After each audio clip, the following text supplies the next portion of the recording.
আপনি কি করতে পারবেন এই অহংকার করে? আল্লাহ পাক বলছেন ওয়ালা তামশি ফিল আরদি মারহান ইন্নাকা লান তাখরিকাল আরদা ওয়া লান তাবলুগাল জিবালা তুলা। আমার এই জমিনের উপরে অহংকার করে হেঁটো না। তুমি তোমার পায়ের আঘাত দিয়ে আমার জমিনটাকে ধসায় দিতে পারবে না, আর অহংকার করে তুমি পাহাড়ের উচ্চতাও ছাড়াই যেতে পারবে না। সুতরাং অহংকারও করো না। আল্লাহ পাক অহংকারীকে পছন্দ করেন না। অহংকার করা আল্লাহ নিষেধ করে দিলেন। যে ব্যক্তি মুমিন, ঈমান জেনেছে, অহংকার থেকে সে মুক্ত হয়ে যায়, এটা ঈমানের বড় ফায়দা।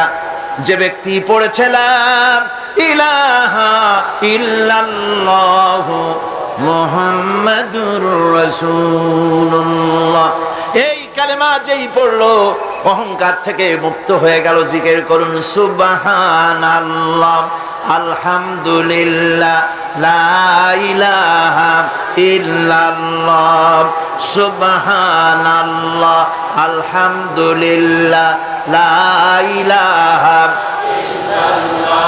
অহংকার কার জমিনে করবি? জমিনের মালিক হচ্ছেন আল্লাহ পাকে। জমিনের মালিককে চিল্লায় কোন? আরো জোরে বলেন, জমিনের মালিক কে? লিল্লাহি মা ফিস সামাওয়াতি ওয়া মা ফিল আরদ। আকাশের মালিক, জমিনের মালিক, সার্বভৌমত্বের মালিক, সবকিছুর একচ্ছত্র মালিকানা কার হাতের মুঠায়? আল্লাহ পাকের হাতের মুঠার মধ্যে। সুতরাং মুমিন ব্যক্তি, যে ব্যক্তি ঈমান আনবে, তার মধ্যে অহংকার থাকবে না, সে অহংকার থেকে মুক্ত হয়ে যাবে। আমার বন্ধু, ঈমান যে আনবে, আল্লাহ পাক বলেন ওয়াইবাদুর রহমানিল্লাযীনা ইয়ামশুনা আলাল আরদি হাওনা। রহমানের বান্দা যারা, তারা জমিনের উপরে মাথা নিচু করে তারা হাঁটে, বিনয়ের সাথে হাঁটে, অহংকার করে না। বুক ফুলায়া মাথা উঁচু করে অহংকার করে হাঁটে না। দেখে নেব, এরকম করে চিল্লায় না। মানুষের উপরে দুঃশাসন, জুলম ইত্যাদি তারা করে না। আমার বন্ধুগণ, ঈমান যারা আনে, ঈমান তাকে আরো একটি মর্যাদা, আরো একটি গুণ, আরেকটি কোয়ালিটি তার মধ্যে সৃষ্টি করে দেয়। সে জানে মওতের মালিক হচ্ছে আল্লাহ রব্বুল আলামিন। কেউ আমার জীবন নিতে পারবে না। এক মুহূর্ত হায়াত থাকতে আমার জীবন কেউ নিতে পারবে না। কথা ঠিক কিনা? হায়াত থাকতে কেউ মরবে না। সুতরাং সে আল্লাহ ছাড়া কাউকে ভয় করবে না। মৃত্যু তো আসবেই, আজ হোক কাল হোক, মৃত্যু আসবে কিনা? কুল ইন্নাল মাউতাল্লাযী তাফিরুনা মিনহু ফাইন্নাহু মুলাকীকুম। মরণ থেকে পালাও তুমি, মরণ তোমায় লইবে ঘিরি। যদিও সুদূর আকাশ পানে, লুকাও সেথায় লাগিয়ে সিঁড়ি।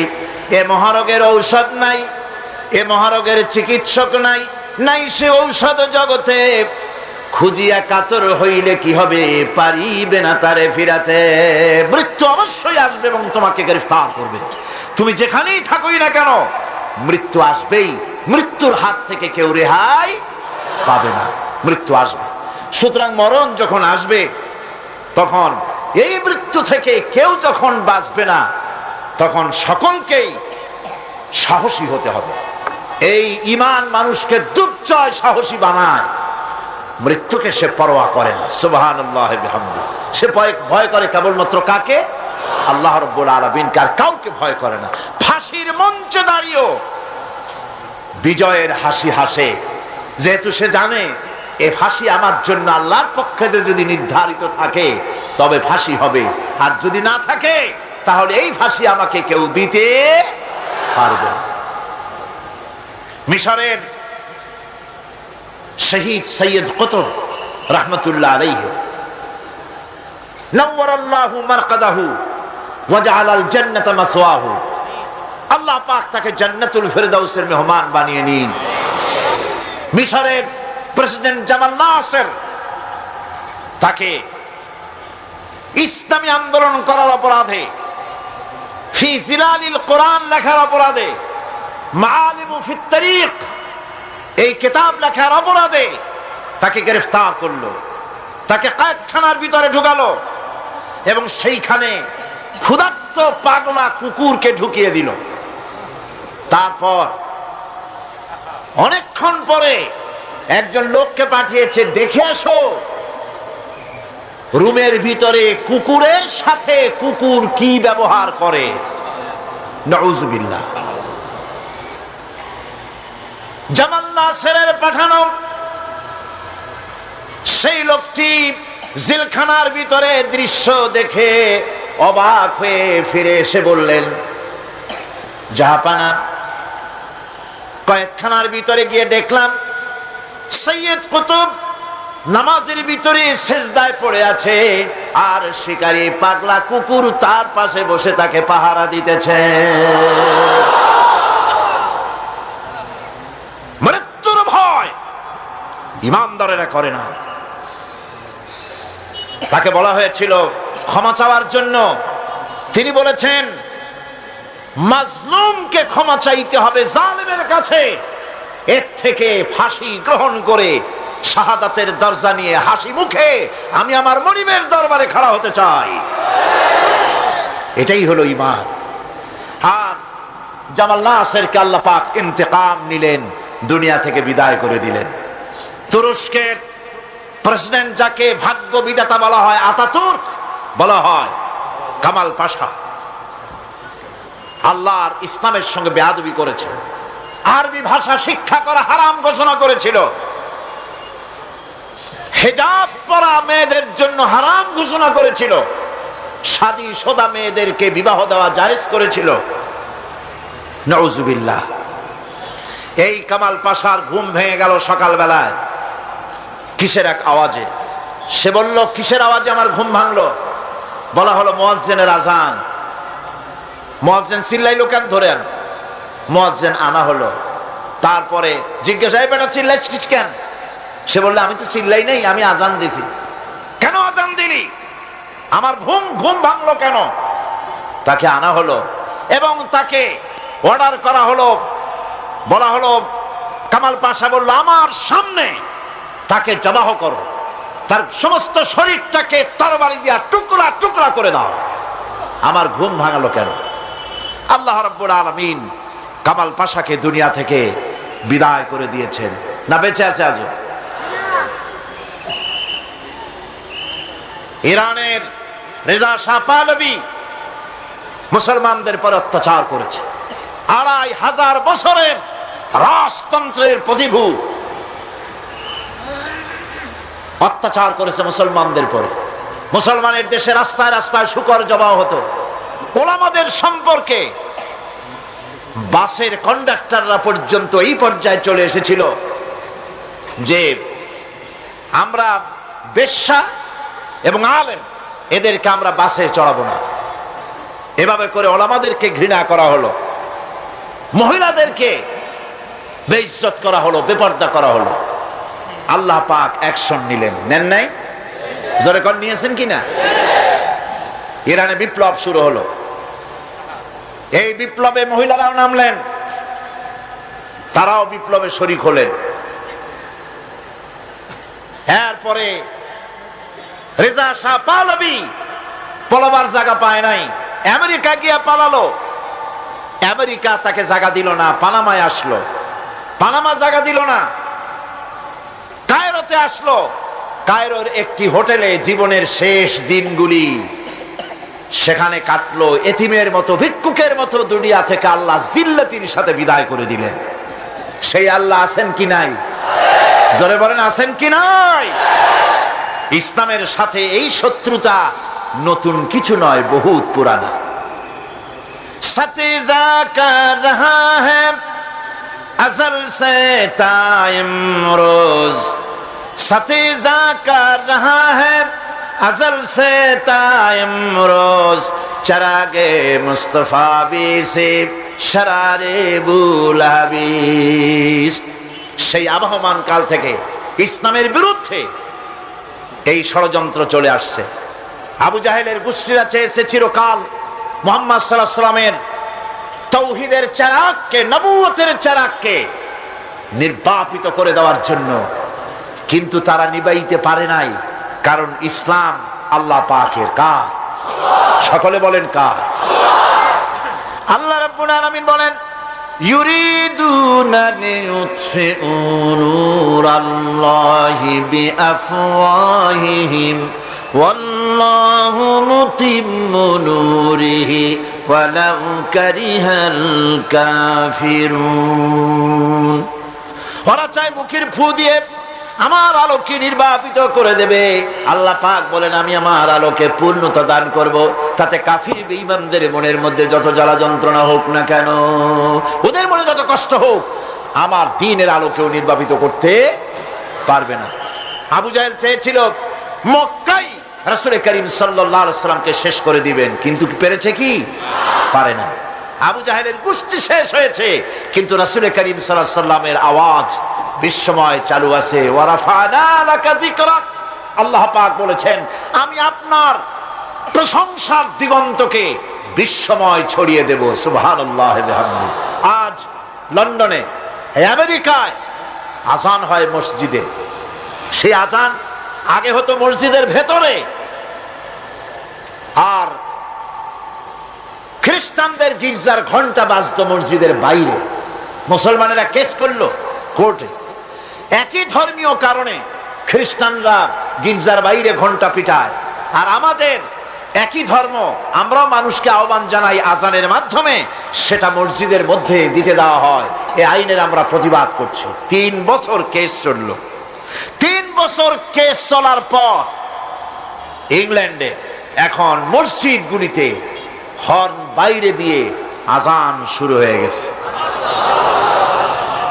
লন্ডনের বুকে মসজিদের আজান মাইকে যখন ছড়িয়ে পড়লো, আমার মনে পড়লো তখন বিশ্বকবি, কবি সম্রাট আল্লামা ইকবাল রহমতুল্লাহ আলাইহির কথা।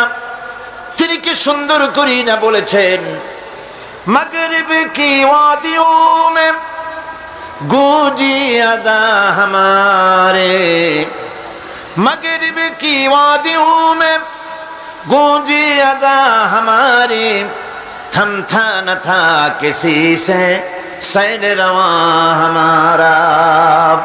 প্রচ্ছ এবং প্রতীচ্যে, পাহাড়ে পর্বতে, ইথারে সমুদ্রে, সর্বত্র রণিত অনুরণিত হবে, ধ্বনিত প্রতিধ্বনিত হবে বিশ্বময় লা ইলাহা ইল্লাল্লাহু মুহাম্মাদুর রাসূলুল্লাহ। এটাকে ঠেকাবার ক্ষমতা কারো নাই। আজ যদি দুনিয়া বাঁচতে চায়, আমরা কি বাঁচতে চাই? বলেন, আমরা কি বাঁচতে চাই?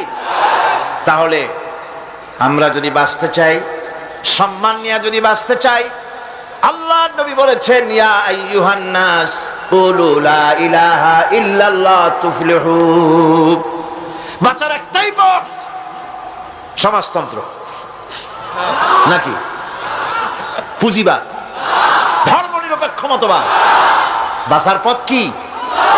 ইসলাম, শুধুমাত্র ইসলাম, একমাত্র ইসলাম। বাঁচার আর কোন পথ।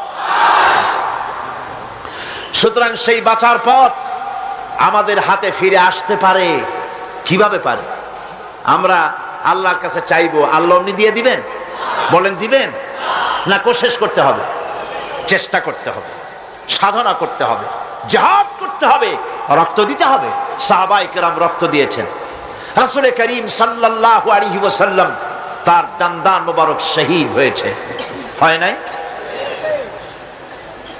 রাসূল করিম সাল্লাল্লাহু আলাইহি ওয়াসাল্লাম জীবন, তার দাঁত শহীদ হয়েছে, তায়েফে রক্ত দিয়েছেন, সাহাবায়ে কেরাম জীবন দিয়েছেন। এত কিছু করার পর তারপর ইসলাম প্রতিষ্ঠিত হয়েছে। এত সহজে ইসলাম আসে না। সুতরাং বাংলাদেশেও যদি আমরা আল্লাহর দ্বীন কায়েম করতে চাই, রক্ত দিতে হবে, জীবন দিতে হবে, ফাঁসির মঞ্চে চড়তে হবে, জেলখানায় যেতে হবে, জীবন দিতে হবে। প্রস্তুত আছেন?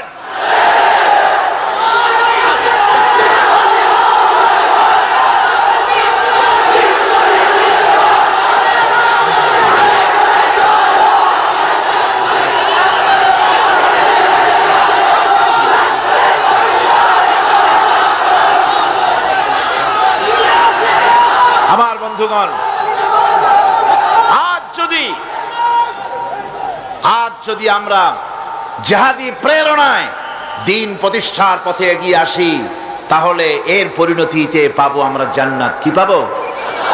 জান্নাত হচ্ছে সবচাইতে বেশি লোভনীয়, আর জাহান্নাম হচ্ছে সবচাইতে বেশি নিকৃষ্ট, ভীতিপ্রদ। সেই জাহান্নাম থেকে বাঁচার জন্য আর জান্নাত পাবার আশায় সেই পথে আমাদেরকে অগ্রসর হতে হবে, সেই পথে জিহাদের পথে এগিয়ে যেতে হবে। আমাদেরকে কেউ ক্ষতি করতে পারবে না, কেউ আমাদেরকে ধ্বংস করতে পারবে না যদি আমরা আল্লাহর পথে থাকি। আল্লাহর পথেই আমাদের জানমাল ব্যয় করতে হবে। কারণ আল্লাহ পাক কোরআন শরীফের মধ্যে বলেছেন, ইন্নাল্লাহা আশতারা মিনাল মুমিনিনা আনফুসাহুম ওয়া আমওয়ালাহুম বিআন্না লাহুমুল জান্নাহ। আল্লাহ রাব্বুল আলামিন বলেন, আমি আমার মুমিনের জান এবং মালকে আমি খরিদ করে নিয়েছি, বিনিময়ে আমার মুমিনকে আমার জান্নাত দান করেছি। সুবহানাল্লাহ। মুমিন ব্যক্তি সে ঘোষণা করবে আল্লাহ পাকের সামনে। আল্লাহ শিখায় দিয়েছেন, ঘোষণা করো, কুল ইন্না সালাতি ওয়া নুসুকি ওয়া মাহইয়ায়া ওয়া মামাতি লিল্লাহি রাব্বিল আলামিন। বলো, আমার জান, আমার মাল, আমার সবকিছুকে আমি আল্লাহর হস্তে, আমার নামাজ, আমার হায়াত, আমার কুরবানি, আমার মত, সবকিছু আল্লাহর জন্য নিবেদিত করে দিলাম। কার জন্য? এই কথা মুমিন ব্যক্তিকে ঘোষণা করতে হবে, মুমিনকে মনে রাখতে হবে। মুমিন ব্যক্তির সবচাইতে বড় উপকার যে সে যত বড় গুনাহগার হোক, ইমাম তাকে এই সাহায্য করে, যত বড় গুনাহগার হোক আল্লাহ তাকে ক্ষমা করে দিবেন যদি সে আল্লাহর কাছে তওবা করে। সে যদি মাফ চায়, আল্লাহ তাকে তওবা করলে মাফ করে দিবেন। এটা হলো ইমাম তাকে নিরুৎসাহিত করে না, ইমাম তাকে নিরাশ করে না, ইমাম তাকে আশার আলো তার বুকের মধ্যে জ্বালিয়ে দেয়। আলহামদুলিল্লাহ। বন্ধুগণ, আল্লাহ রাব্বুল আলামিনের কাছে মানুষ অন্যায় করলে, গুনাহ করে যদি মাবুদের কাছে, আল্লাহ রাব্বুল আলামিনের কাছে যদি দোয়া করে, আল্লাহ পাক বলেছেন, ওয়া ইযা সালাকা ইবাদি আন্নী ফাইন্নী করিব। ও নবী, বান্দা যখন আমার ব্যাপারে প্রশ্ন করে, আপনি বলে দেন আমি বান্দার অতি নিকটবর্তী, আমি বান্দার একদম কাছে। বান্দা যদি গুনাহ করে আমার কাছে মাপ চায়, চোখের পানি ফেলে দেয়, আমি তার গুনাহকে মাফ করে দেব। আল্লাহর কাছে দুইটা ফোঁটা বেশি প্রিয়।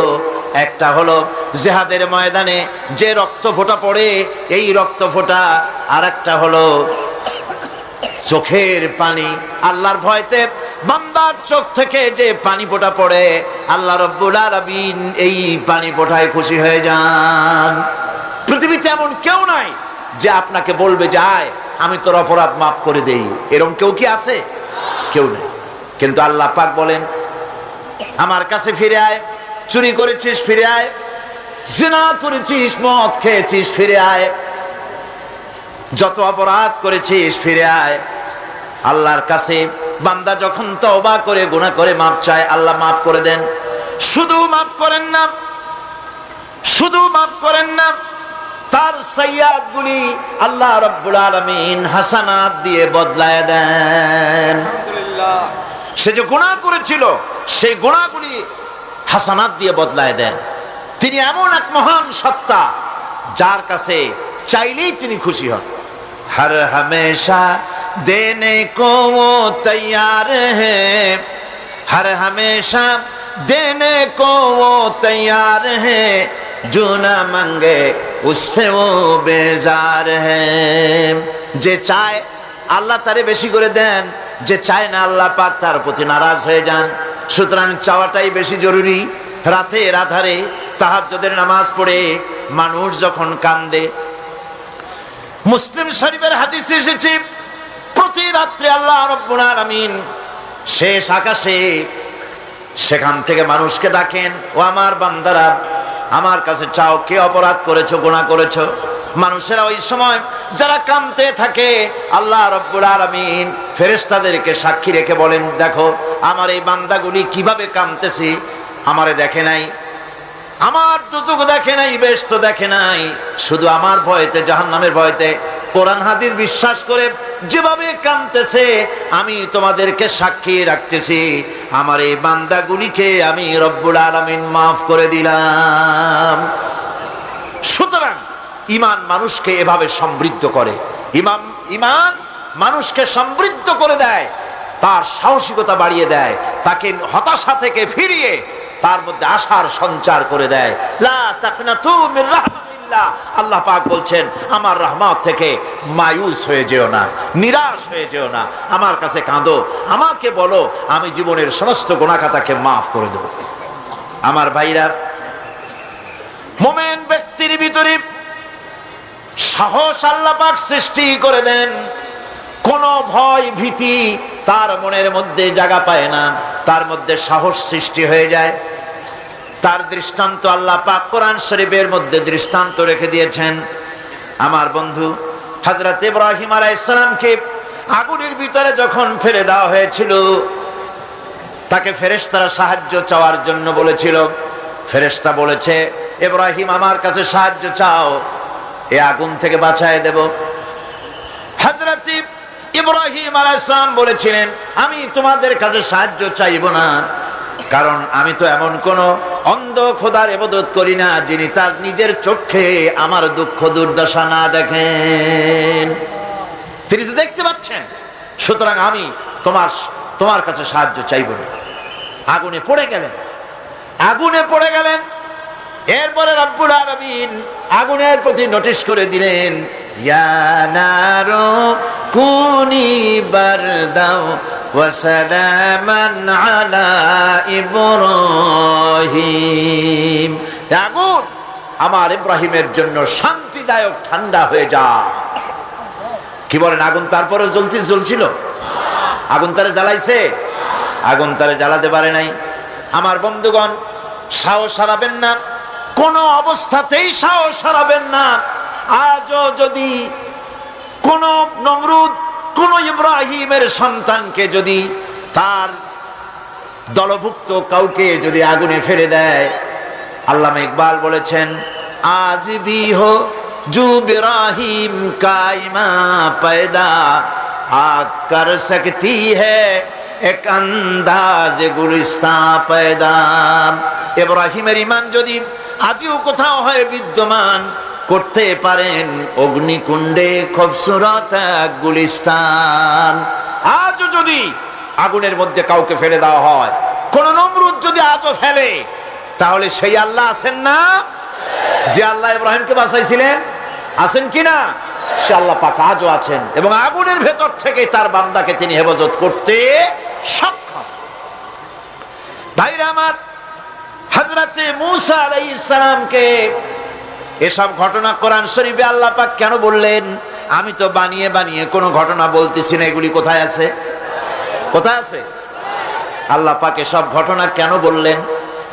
এই জন্য বলেছেন, ফেরাউন এক যুগে এসেই বিদায় হবে তা না, নমরুদ এক যুগে এসেই বিদায় হবে তা না, আবু জাহেল এক যুগে এসেই বিদায় হবে তা না।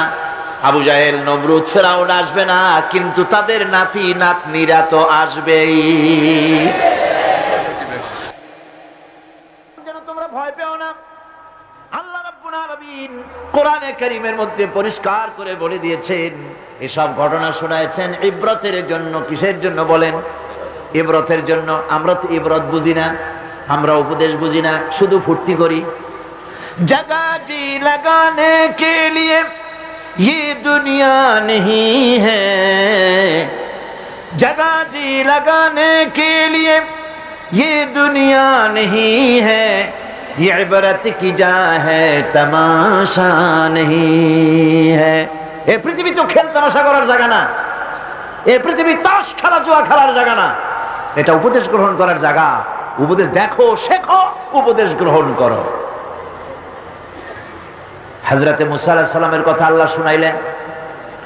এই কোরআন শরীফের ভিতরে এক জায়গায় দুই জায়গায় নয়, অসংখ্য জায়গায় মূসা আলাইহিস সালামের কথা আল্লাহ বলেছেন, ঠিক কিনা? ইব্রাহিম আলাইহিস সালামের কথা বলেছেন, ঠিক কিনা? মুসা আলাইহিস সালামের কথা আল্লাহ পাক শোনায় দিলেন। ফেরাউন তার পিছনে লেগে গেল। মুসা আলাইহিস সালামের অপরাধটা কি? অপরাধ হলো তিনি বলেছিলেন লা ইলাহা ইল্লাল্লাহ। জোরে বলেন লা ইলাহা ইল্লাল্লাহ। আরো জোরে লা ইলাহা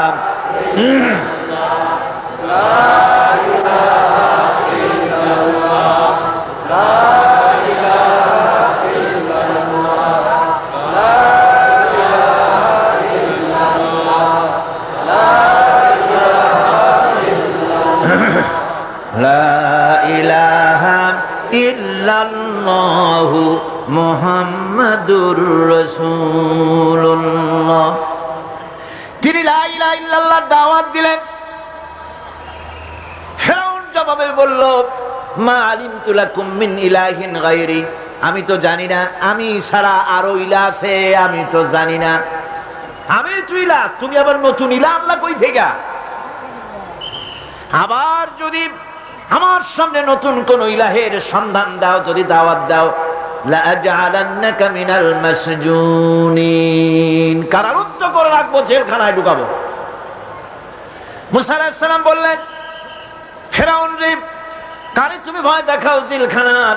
আমি তোমার জিলের পরোয়া করি না, কারণ আমি আল্লাহ রাব্বুল আলামিনের পয়গম্বর মুসা কালিমুল্লাহ, জেলের পরোয়া আমি করি না।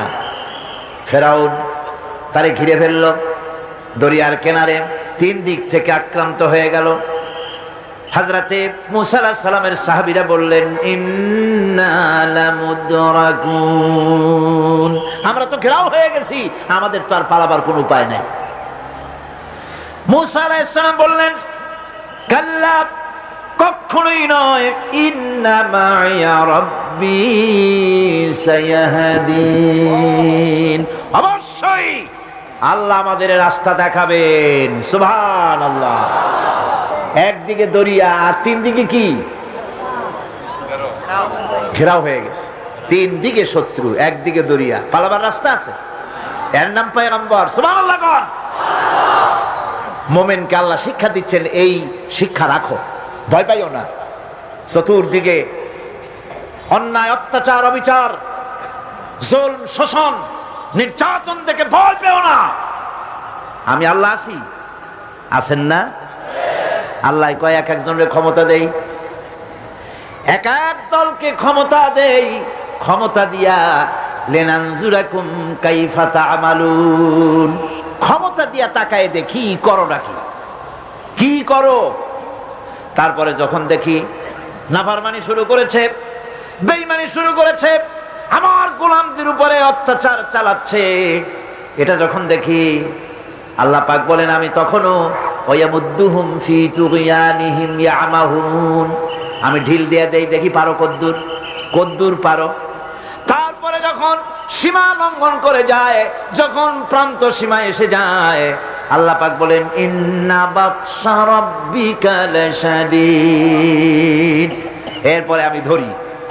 আর যখন আমি ধরি, আমার হাত থেকে ছাড়িয়ে নেওয়ার ক্ষমতা পৃথিবীর কারো নাই, আকাশেরও কারো নাই। ঠিক কিনা? সুতরাং ভয় পাওয়ার কোনো কারণ নেই। মুসা আলাইহিস সালাম বললেন, ভয় পাইও না, আল্লাহ আমাদেরকে রাস্তা দিয়ে দিবেন। মহান আল্লাহ রাব্বুল আলামিন হযরতে মুসা আলাইহিস সালাম যখন সঙ্গীদেরকে বললেন, ভয় পাইও না, আল্লাহ পাক বলেন, আমি তখন কি করলাম? فأوحينا إلى موسى أن اضرب بعصاك البحر فانفلق فكان كل فرق كالطود العظيم। আল্লাহ পাক বলেন, আমি ওহী নাজিল করলাম, মুসার প্রতি ওহী অবতীর্ণ করে দিলাম, তোমার হাতের লাঠি দিয়া দরিয়ার উপরে আঘাত করো। দরিয়ার উপরে তিনি আঘাত করলেন, দরিয়া ফেটে গেল, 12টা রাস্তা হয়ে গেল। এক একটা রাস্তার একটা রাস্তার মাঝখানে পানির বিরাট দেওয়াল হয়ে গেল, পাহাড়ের মতো। وأنجينا موسى ومن معه أجمعين। এরপরে আমি মুসা আলাইহিস সালামকে এবং তার সাথী সঙ্গীদেরকে নাজাত দিয়া দিলাম। আর তার ফেরাউনের দলবলকে ডুবাইয়া শেষ করে দিলাম।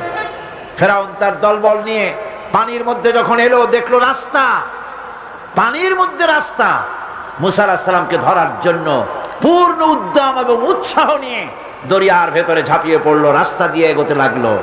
মাঝখানে যখন এলো, আল্লাহ পাক বললেন কুন। আল্লাহর তো সুইচ টেপা লাগে না,